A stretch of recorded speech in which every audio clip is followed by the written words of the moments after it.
Viewers, এবারে একটা দারুণ আনন্দের ট্রিপে চলেছি।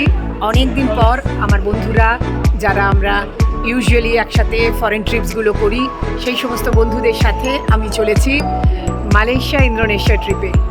আমি আজকে ছত্রপতি শিবাজি ইন্টারন্যাশনাল এয়ারপোর্ট মুম্বাই থেকে আমি স্টার্ট করেছি আমার জার্নি, এবং ভিসা ডিটেলস সমস্ত কিছু দিয়ে আমি আমার ট্রাভেল ব্লগ শুরু করব। আপনারা সঙ্গে থাকুন, সাথে থাকুন। হ্যালো ভিউয়ার্স, আমরা আজকে একটু মালয়েশিয়া যাওয়ার প্যাকিংটা শুরু করছি। আমি আর সৌম্য। তুমি কি কি নিয়েছো, মোটামুটি কটা জামা নিচ্ছ?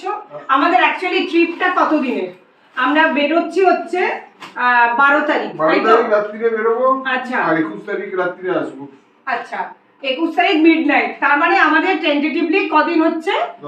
10 দিন। মানে আমাকে তো 10টা থেকে মানে দুবেলা করে যদি সেরকম জামা ধরি তাহলে, আচ্ছা কত কেজি ওয়েট কোনো আইডিয়া আছে? 20 কেজি। আচ্ছা, আমরা জেনারেলি এবারে করেছি কি, এটা কিন্তু খুব ভালো আইডিয়া করেছি, আমাদের সুটকেসগুলো সবকটাই হালকা ওয়েটের নিয়েছি। এইটা কিন্তু বেড়াতে যাওয়ার পক্ষে একটা খুব ইম্পর্টেন্ট জিনিস। সুটকেস এত হালকা, মানে আমি সেজন্য যত খুশি জিনিস নিতে পারবো। না, যত খুশি পারবে না। হ্যাঁ, যত খুশি পারবে না, 20 কেজির মধ্যে নিতে হবে। বড়দের আমি তোমাকে 1-2 কেজি অ্যাডভান্স দিতে পারি। আচ্ছা, যত পয়সা থেকে কিনবে সেটাও খেয়াল রেখো। আচ্ছা। না, এবারে বেশি কিছু শপিং আমি করছি না। একই কথা তো বলো। হ্যাঁ। আচ্ছা, তুমি কি আমব্রেলা নিয়ে নিয়েছো? আচ্ছা, আমার মার্কসের আমব্রেলা। ওহ বাবা, এখানেও তোমার কোম্পানির আমব্রেলা নিয়ে বলতে হবে। ঠিক আছে, টি-শার্ট নিয়ে নিয়েছো, শর্টস নিয়ে নিয়েছো, যেহেতু সি সাইড জানোই তো। মেডিসিন একেবারে রেডি। আচ্ছা, মেডিসিন সব। আচ্ছা, মেডিসিনের মধ্যে কি কি নিয়েছো? ইম্পর্টেন্ট মেডিসিন, মাথা টাথা ধরার মেডিসিন, স্যারিডন নিয়ে নিয়েছো। আর তোমার কোনো পেটের প্রবলেম হলে নরফ্লক্স স্টিজেড টাইপের কিছু নিয়েছো? সব নেওয়া আছে। আচ্ছা, আর আমব্রেলা আমিও ঢুকিয়ে নিলাম। হ্যাঁ, তোমরা আমব্রেলা রেখে দাও ভালো। হ্যাঁ, কারণ এমনিতে তোমার টেম্পারেচার আমি দেখলাম 30 এরকম অ্যাপ্রক্সিমেটলি। তো 30 বেশি তো টেম্পারেচার নেই যখন, তখন আর আমাদের কি ভুল হচ্ছে, মানে যেটা আমার প্রতিবার কি হয়, তোমার মেডিসিন ভুল হবে। সবচেয়ে ইম্পর্টেন্ট মেডিসিন তুমি নেবে না। বিচের জন্য মোটামুটি তুমি জুতো নিয়েছো তো?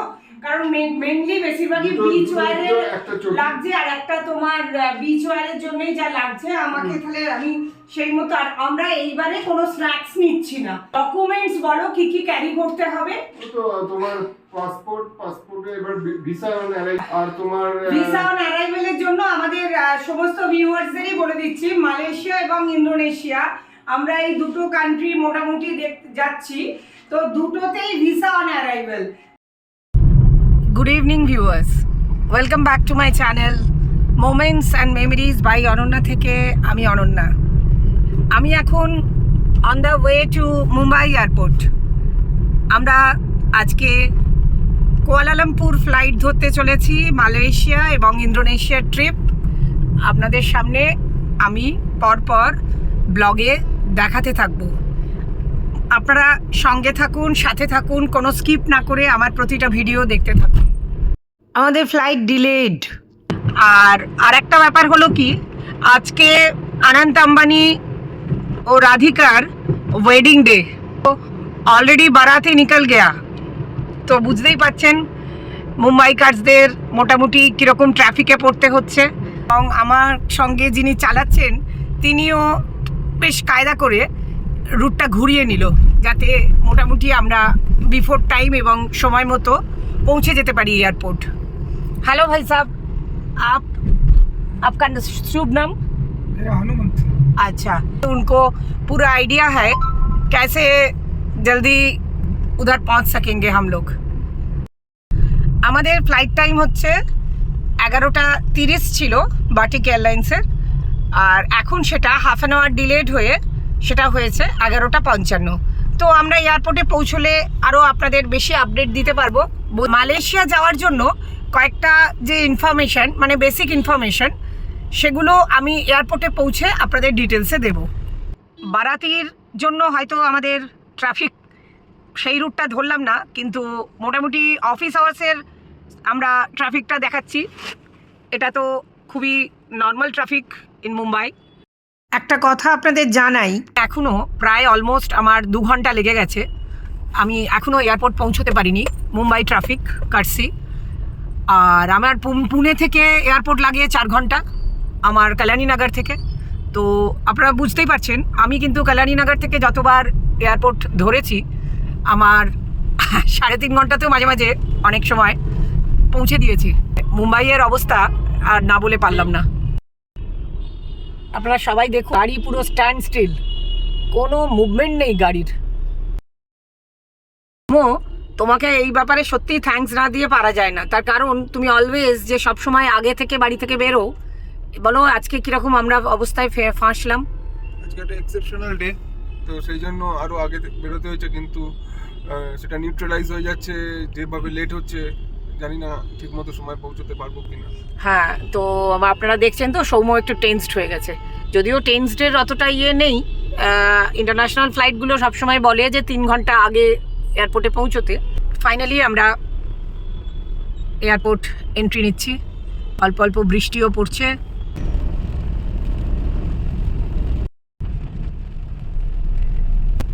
দেখা যাচ্ছে ছত্রপতি শিবাজি ইন্টারন্যাশনাল এয়ারপোর্ট।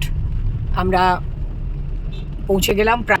মুম্বাই এই এয়ারপোর্টটার কিন্তু একটা আলাদা গ্ল্যামার আছে। প্রতিবারই আমি আসি, first time as a blogger আমি এখানে এলাম, তাই আপনাদের এই আউটসাইড ভিউটাই একটু দেখালাম। এটা কিন্তু ভীষণ সুন্দর। এতক্ষণের যে একটা আপনার ট্রাফিকে টায়ার্ডনেস, সেটা মোটামুটি এই ঝকঝকে ঝাঁ চকচকে জায়গাটায় এসে মনটা ভরে গেল।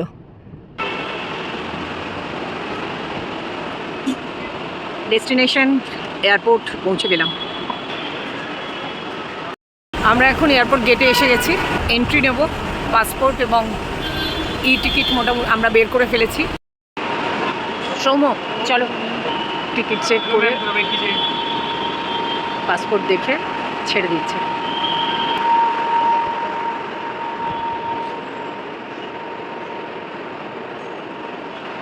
এখানে সমস্ত ইন্টারন্যাশনাল ডিপার্চার্সের ফ্লাইট ডিটেলস দেওয়া আছে, তাদের টাইমিং দেওয়া আছে, এবং আমাদের এখানে এখন আমরা প্রথমে আমাদের বাটিক এয়ারলাইন্সের এটা দেখে নেব।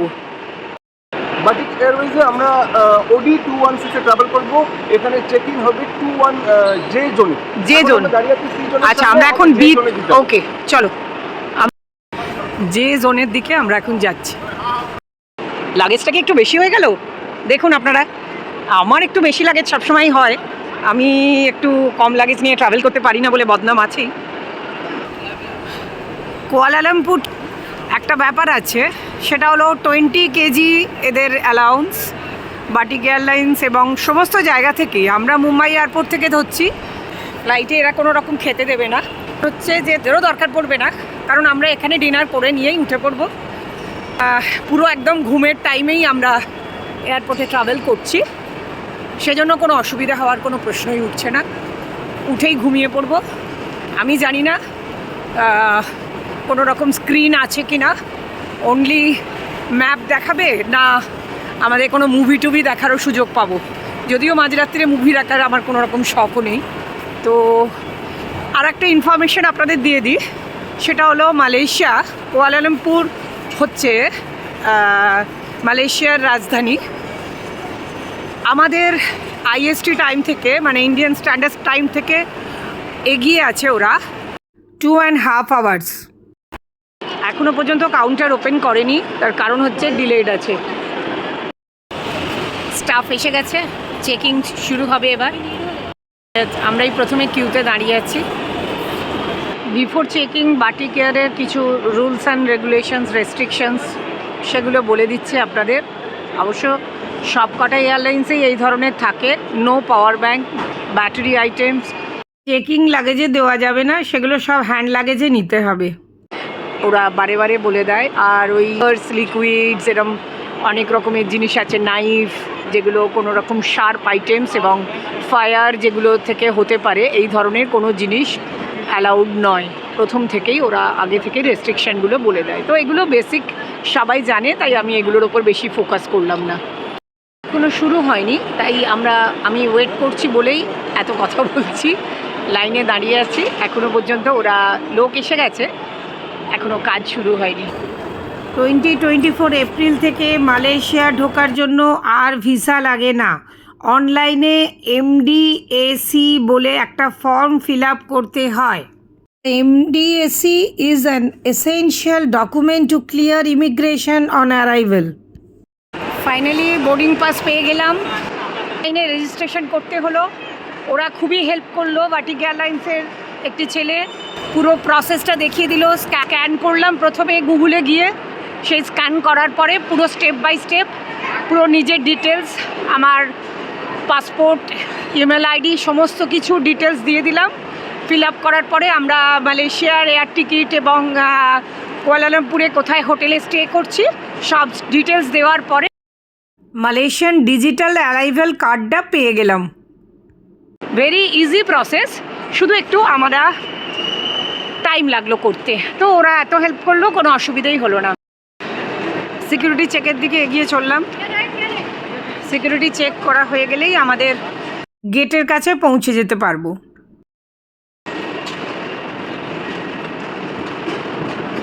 গ্রিন সিগন্যাল দিয়েই বেরিয়ে গেলাম। প্রবলেম হয়নি। অ্যাকচুয়ালি আমি কি করেছিলাম, সমস্ত কিছুকেই পুরো ওপেন করে আলাদা করে আমার ব্লগিংয়ের জন্য যে সমস্ত আমার ক্যামেরা এবং ফোন, আমার ট্রাইপড এবং বাকি মাইক সমস্ত কিছুই আমি আলাদা করে পুরো ওপেন করে একটা ব্যাগে নিয়েছিলাম এবং সেগুলো ওপেন করে রেখে দিয়েছিলাম।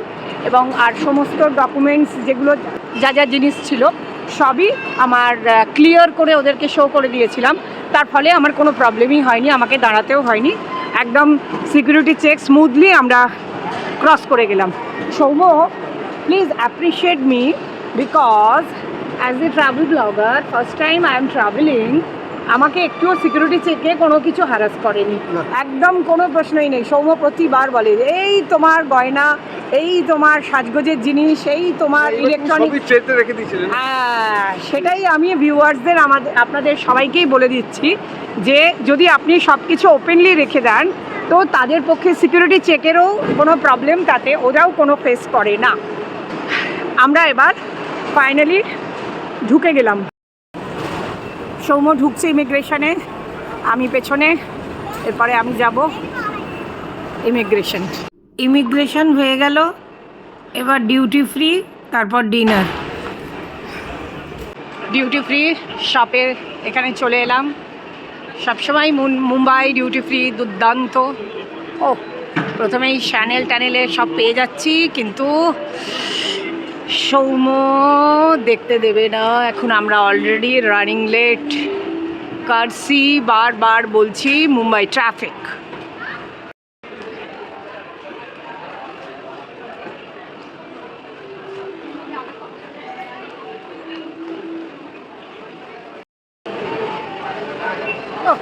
ডিউটি ফ্রি শপ দিয়ে যেতে একটা বেশ মনটা খুশি খুশি লাগে, তাই না গো? আমরা এবারে ফুড কোর্টের দিকে এগোচ্ছি। আমরা ফুড কোর্টে গিয়ে কিছু ডিনার করে নিই। আমাদের ডিনার টাইম হয়েও গেছে। আর ফ্লাইটে তো আপনাদের আবার বলে দিলাম যে ফ্লাইটে এখানে কোনো রকম ফুড ব্রেভারেজেস কিছুই দেবে না। ডিনার করে একদম অনলি ঘুমোতে উঠবো, তারপর সকালবেলায় পৌঁছে যাব কুয়ালালামপুর। প্রচুর এক্সাইটমেন্ট, আমাদের আরও বন্ধুরা কিন্তু জয়েন করছে আমাদের সাথে। ফুড কোর্টে ঢুকছি।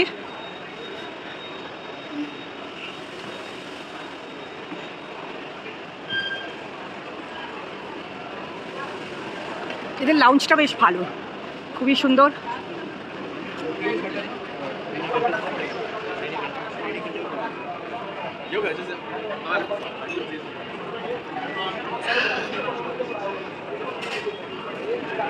ইমিগ্রেশনের কথাটা বলতে মিস করে গেছি। ফাইনালি আমাদের সিকিউরিটি চেকের পরে আমরা ইমিগ্রেশনে ঢুকলাম এবং ইমিগ্রেশন স্মুথলি হয়ে গেল।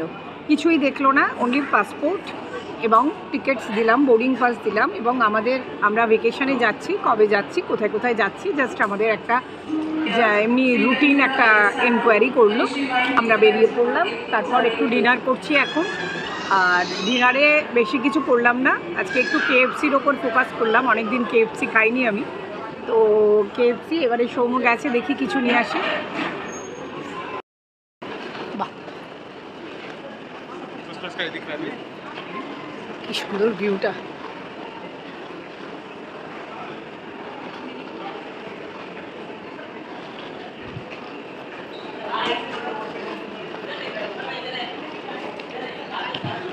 আমাদের এখন গেট নাম্বারের দিকে এগোচ্ছি, 86 গেট নাম্বারের দিকে যাওয়ার রাস্তাটা কিন্তু ভারী সুন্দর। Abu Dhabi International. All passengers are requested to board the aircraft immediately through gate 76. Boarding গেটের কাছে আমরা চলে এলাম। এবারে আমাদের যাত্রাপথ শুরু। আজকে এরো ব্রিজ পেলাম না, তাই বাসে করে যাচ্ছি। বাসে করে গিয়ে আমরা বাটিক এয়ারলাইন্সে উঠব। পরপর সব ফ্লাইটস দাঁড়িয়ে আছে, কিন্তু বেশ জোরে বৃষ্টি পড়ছে। আপনারা ওয়াইপারের নাড়াচড়া দেখলেই বুঝতে পারবেন। জানি না ভিজে যাব কিনা, উঠতে উঠতে মনে তো হচ্ছে ভিজেই যাব। এই বাটিক এয়ারওয়েজ পেয়ে গেছি। একদম সামনে থেকে একটা তুললাম, কারণ নেমে বৃষ্টিতে কতটা তুলতে পারবো জানি না।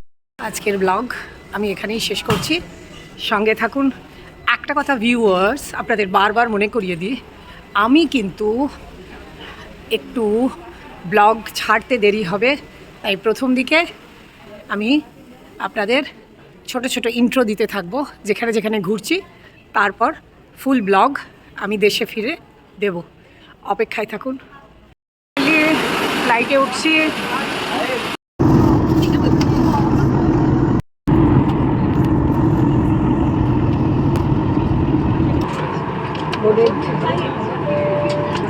যাওয়া যাক কুয়ালালামপুর।